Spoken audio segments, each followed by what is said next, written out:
Gentleman is recognized for 5 minutes. Thank you, Mr. Chairman. This nation cannot continue spending money it doesn't have. It's imperative that Congress end the borrow and spend mentality that created our staggering national debt, and that we put our nation on a sustainable path to a balanced budget. Now more than ever, we need to be pragmatic in our approach to transportation, ensuring that every dollar spent represents a long-term investment that will improve the flow of commerce and create American jobs. My amendment this evening is about priorities. The city of Cincinnati has been in the planning process of constructing a streetcar for years now. The primary funding for this project came in the form of an urban circulator grant from the U.S. Department of Transportation in the amount of $25 million. Earlier this year, City of Cincinnati officials came to my office looking for even more funds for the Cincinnati streetcar project.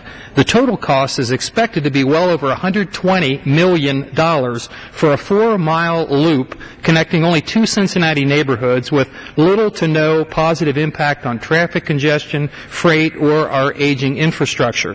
Far from a necessity, the Cincinnati streetcar is a luxury project that our nation and our region simply cannot afford.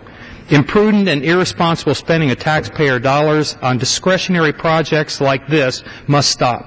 For too long, taxpayers have been footing the bill for frivolous projects that reap little to no benefit.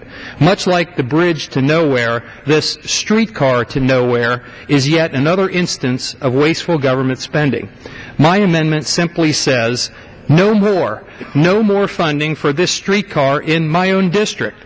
Unlike the Cincinnati streetcar, however, there are a number of other infrastructure projects that are of high priority and far more worthy of federal infrastructure investment.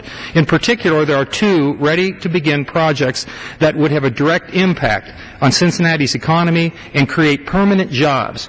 And those are replacing the Brent Spence Bridge and completing the I-71 Martin Luther King interchange. The Brent Spence Bridge carries 2 major interstate highways that connect Ohio and Kentucky and serves as a major thoroughfare not just for Cincinnatians but also for the entire Midwest region and, in fact, the nation at large.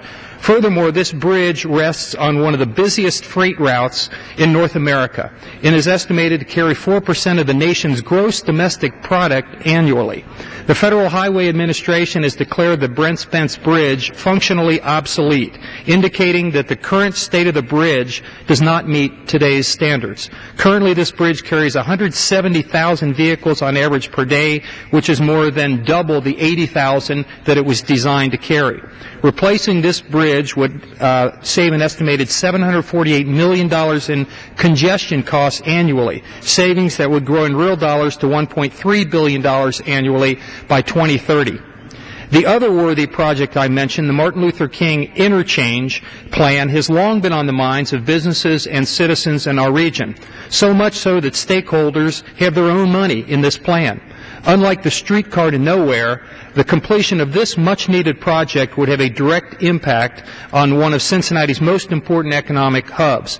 The Martin Luther King interchange would free up traffic congestion around the University of Cincinnati, Children's Hospital, and the uptown region of Cincinnati. This proposed interchange would directly impact 60,000 people who work in the area and allow far greater highway access, generating an additional 2,000-plus permanent jobs. We need to focus our limited resources on projects that are practical, impactful, and that will deliver results. Those of us in Congress must make responsible choices and invest in projects on their merits and nothing else.